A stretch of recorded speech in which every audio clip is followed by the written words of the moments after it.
Good morning बच्चों। आज हम लोग दो चर वाले रैखिक समीकरण का लेक्चर नंबर 3 देखेंगे। उससे पहले लेक्चर नंबर 2 का एक टाइप बच गया था, ठीक है, तो सबसे पहले हम उसे देख लेंगे। लेक्चर नंबर 2 में हम लोगों ने पढ़ा था बच्चों कि दो चर वाले रैखिक समीकरण और एक चर वाले रैखिक समीकरण और तीन चर वाले रैखिक समीकरण की हल की परिभाषा, ठीक है, कि हल किसे कहते हैं।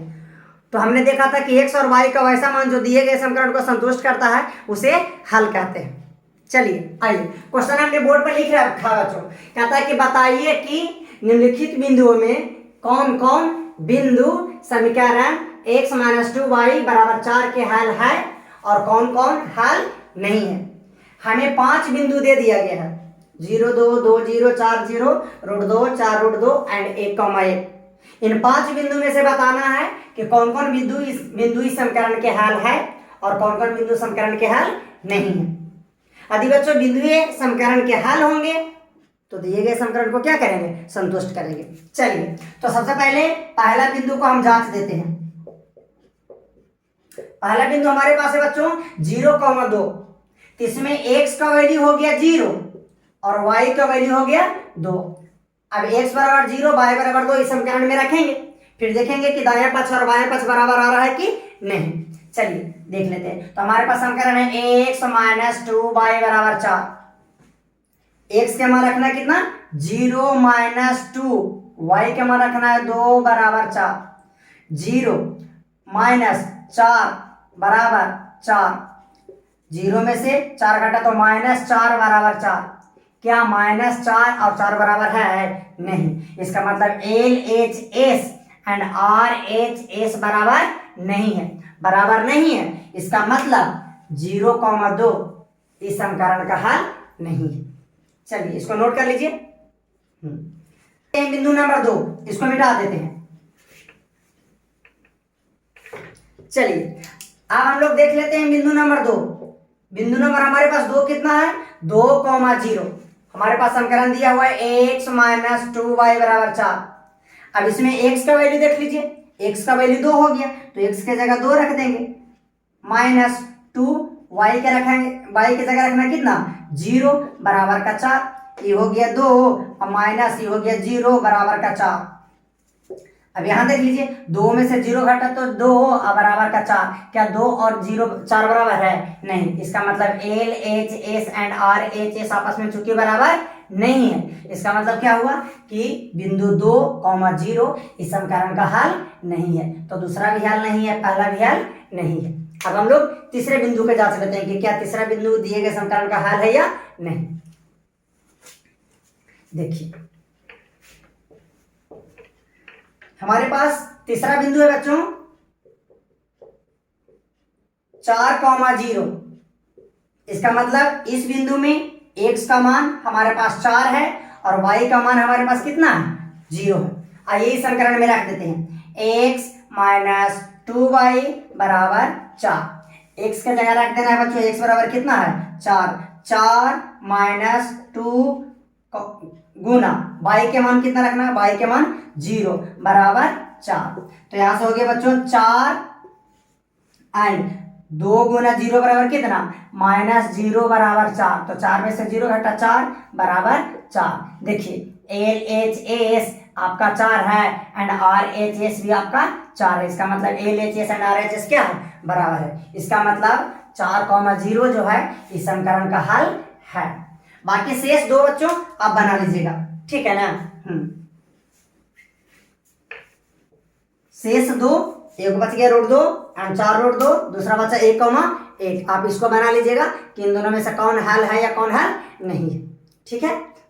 चलिए दो चर वाले रैखिक समीकरण के हल कैसे निकाला जाता है, ठीक है। उससे पहले हम लोग बात कर लेते हैं कि एक चर वाले रैखिक समीकरण का हल कैसे निकाला जाता है। यदि आप एक चर वाले रैखिक समीकरण का हल निकालना समझ गए हैं या जान जाएंगे या सीख जाएंगे तो दो चर वाले रैखिक समीकरण को आप आसानी से हल कर पाएंगे, ठीक है। तो सबसे पहले हम आप लोगों को बता देते हैं कि एक चर वाले रैखिक समीकरण का हल कैसे किया जाता है। देखिए सबसे पहले बच्चों हम लोग एक चर वाले रैखिक समीकरण के हल ज्ञात करने की विधि बात कर लेते हैं। देखिए मान लेते हैं कि हमारे पास एक चर का रैखिक समीकरण 2x + 5 = 15 है। तो इस समीकरण को कैसे हल करेंगे, तो एक चर वाले रैखिक समीकरण के हल करने का विधि क्या है? सबसे पहले तो बच्चों कोई भी समीकरण में दो पक्ष होते हैं। एक को हम लोग LHS अर्थात बाया पक्ष कहते हैं और दूसरे को RHS यानी दाया पक्ष कहते हैं। ठीक है, तो जब कोई संख्या एक पक्ष से दूसरे पक्ष में जाता है, ठीक है, तो यदि प्लस साइन रहेगा और एक पक्ष से दूसरे पक्ष में जाएगा तो दूसरे पक्ष में जाकर प्लस साइन का चिन्ह उसका माइनस साइन हो जाता है। और यदि एक पक्ष में माइनस साइन रहा और वो दूसरे पक्ष में जाएगा तो उसका साइन प्लस हो जाएगा। प्लस का माइनस, माइनस का प्लस। यदि कोई संख्या एक पक्ष में गुना में है और उसे हम दूसरे पक्ष में ले जाएंगे तो वो भागा में हो जाएगा। यदि कोई संख्या एक पक्ष में भागा में है और दूसरे पक्ष में ले जाना है तो दूसरे पक्ष में जाकर वो गुना में हो जाता है। यही एक चर वाले रैखिक समीकरण के हल करने का विधि है। चलिए इस समीकरण को हल करके आपको हम समझाते हैं।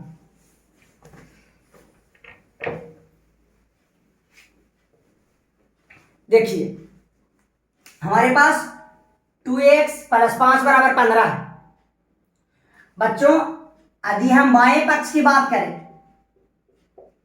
तो बाएं पक्ष में हमारे पास दो संख्या, एक तो 2x है, एक में +5 है।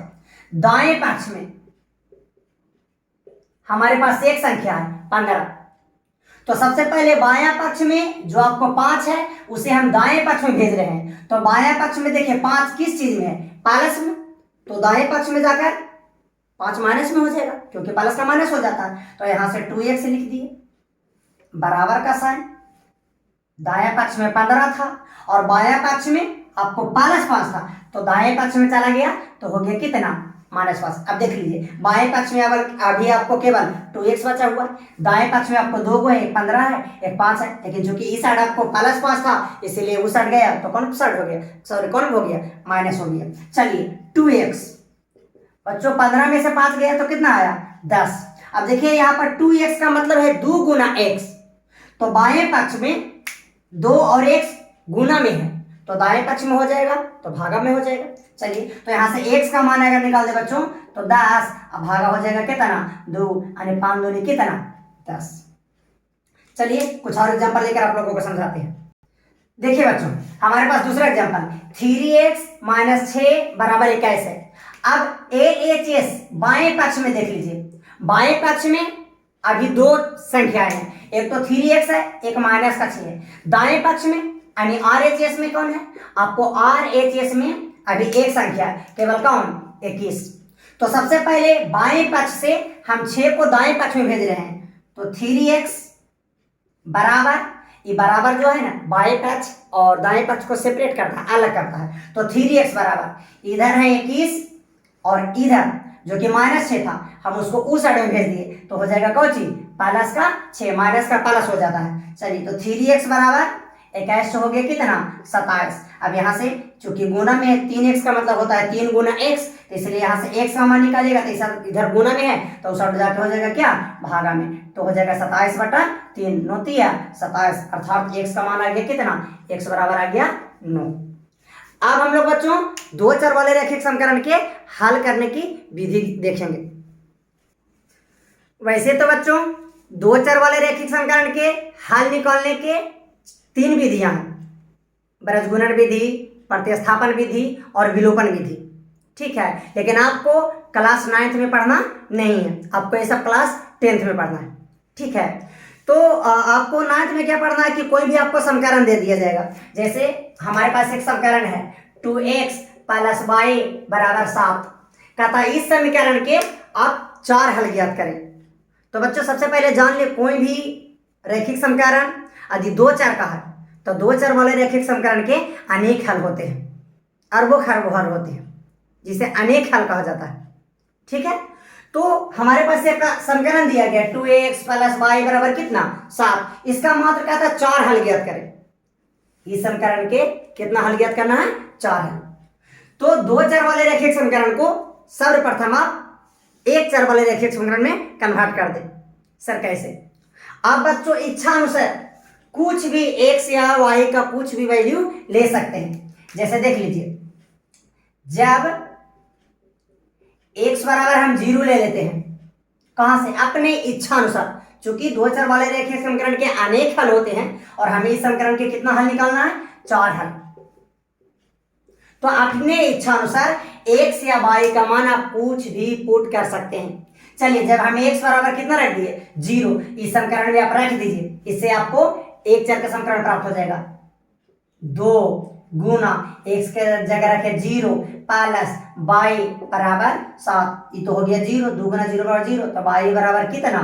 7। अर्थात जब x बराबर 0 हो गया तो y का मान कितना हो गया? 7। तो पहला हल हो गया 0,7। ठीक है, अब दूसरा हल निकालते हैं। देखिए, जब x बराबर 1, सर ये कहां से ले रहे हैं? अपने इच्छा अनुसार कुछ भी। आप x का भी मान कुछ ले सकते हैं, y का मान भी कुछ ले सकते हैं, आपकी इच्छा। चलिए, जब x बराबर 1, तो x बराबर इसमें 1 रख दीजिए। 2 गुना x के मान 1 प्लस y बराबर 7, तो ये हो गया 2 प्लस y बराबर 7। तो y का मान निकाल लीजिए यहाँ से 7, इस साइड प्लस है तो उस साइड क्या हो जाएगा? माइनस। तो y बराबर कितना हो गया? 5। अर्थात जब x बराबर 1 है तो y बराबर कितना? 5। इस तरह से बिंदु x बराबर 1, y बराबर कितना? 5। दूसरा हल हो गया। तीसरा हल देख लीजिए। तीसरा हल, जब x बराबर 2 रख लेते हैं। सर x बराबर 2 कहां से लाए? बार बार कह रहे हैं बच्चों, अपनी इच्छा अनुसार कुछ भी ले सकते हैं। क्या केवल हम एक की जगह ही मान ले सकते हैं? नहीं, अब बाइक के आप इच्छा अनुसार कुछ भी ले सकते हैं। चलिए, 2 x के जगह कितना रखे? 2 प्लस y बराबर 7, 2 दूनी 4 प्लस y बराबर 7। तो यहाँ से y का मान निकालिएगा तो 7 माइनस 4, यानी y बराबर कितना हो गया? 3। इस तरह से देखते हैं कि जब x का मान 2 है तो y का मान कितना आ गया? 3। अर्थात बिंदु x बराबर 2 और y बराबर कितना? 3। ये तीसरा हल हो गया। अब हम आपका चौथा हल निकाल देते हैं। देखिए, जब y बराबर, इस बार हम बच्चों y बराबर हम 5 रख देते हैं। कुछ भी रख सकते हैं, ये आपका चॉइस है। x का भी रख सकते हैं, y के जगह भी रख सकते हैं। तो हमने y बराबर कितना रख दिया? 5। तो इसको 2x प्लस समीकरण 1 में पुट कर रहे हैं, तो y के जगह रखना कितना? 5 बराबर 7। तो 2x बराबर 7, इस साइड प्लस है तो उस साइड क्या हो जाएगा? माइनस। तो 2x बराबर 7 में से 5 घटा कितना? 2। इस तरह से इस साइड गुना है तो इस साइड हो जाएगा कोची? भागा। तो x बराबर कितना हो गया? 1। अर्थात जब y बराबर 5 तो x बराबर कितना? 1। इस तरह से बिंदु x बराबर 1 और y बराबर 5 इसका हल है। चलिए देखिए बच्चों, कहता निम्नलिखित समीकरणों में से प्रत्येक समीकरण के 5 हल ज्ञात करें। समीकरण पहला पाई x प्लस y बराबर 9। समीकरण दूसरा है x बराबर 4y। समीकरण तीसरा है 2x प्लस 5y बराबर 13। और समीकरण चौथा 2x माइनस 3y प्लस 7 बराबर 0। कहता इन चारों समीकरणों के 5 हल ज्ञात करें। ठीक है, क्योंकि हम जानते हैं कि प्रत्येक समीकरण के अनेक हल होते हैं, निकालना मात्र कितना है? 5 हल। 1 मिनट बच्चों, देखिए पहला समीकरण का हल। पहला समीकरण हमारे पास कितना है? पाई x प्लस y बराबर 9। तो बच्चों सबसे पहले आप दो चर वाले समीकरण को एक चर वाले रैखिक समीकरण में कन्वर्ट कर ले। क्यों सर? क्योंकि हम एक चर वाले रैखिक समीकरण को हल करना जानते हैं, कुछ देर पहले ही बता रहे थे। लेकिन दो चर वाले रैखिक समीकरण के हल करने की विधियां हैं जो आपको क्लास 10th में दिया गया है। ठीक है, तो एक चर में कैसे कन्वर्ट कर रहे? इसके लिए आप इच्छा अनुकूल कुछ भी x या y का मान रख सकते हैं। चलिए, हम x बराबर 1 रख रहे हैं अपनी इच्छा से, तो इस समीकरण में रख लीजिए, y का मान निकाल लीजिए इससे। तो हल कर रहे हैं कि जब x बराबर 1 है तो समीकरण में पाई गुना x के जगह 1 प्लस y बराबर 9। इस तरह से पाई गुना 1 बराबर हो गया पाई प्लस y बराबर 9। अब आप यहाँ से बच्चों निकालिएगा y का मान, तो y बराबर हो जाएगा 9 पाई, इस साइड प्लस में है तो उस साइड हो जाएगा कोची में? माइनस में। तो y बराबर हो गया 9 माइनस पाई।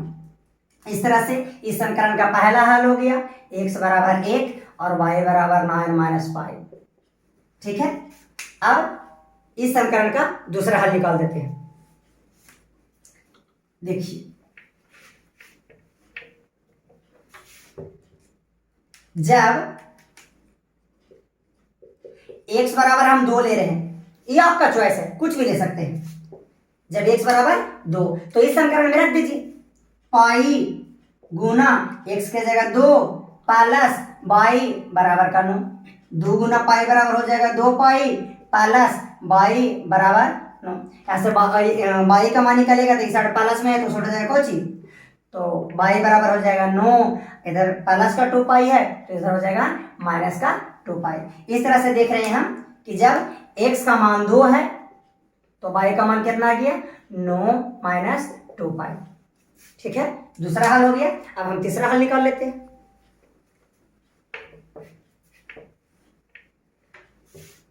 जब x बराबर 3 हो, समीकरण में रख दीजिए पाई गुना x के मान 3 प्लस बाई बराबर का 9। अब 3 गुना पाई बराबर हो गया 3 पाई प्लस बाई बराबर 9। यहां से बाई का मान निकाल लीजिए तो हो जाएगा 9 माइनस 3 पाई। इस तरह से हम देख रहे हैं बच्चों कि जब हमारे पास x का वैल्यू 3 है तो बाई का वैल्यू आ जाता है 9 माइनस 3 पाई। तीसरा हल। अब चौथा हल निकाल देते हैं।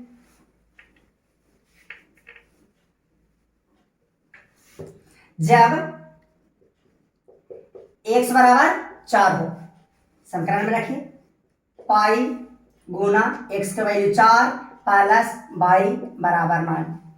ठीक है, तो यहां से दिया 4 गुना पाई बराबर हो गया 4 पाई प्लस बाई बराबर 9।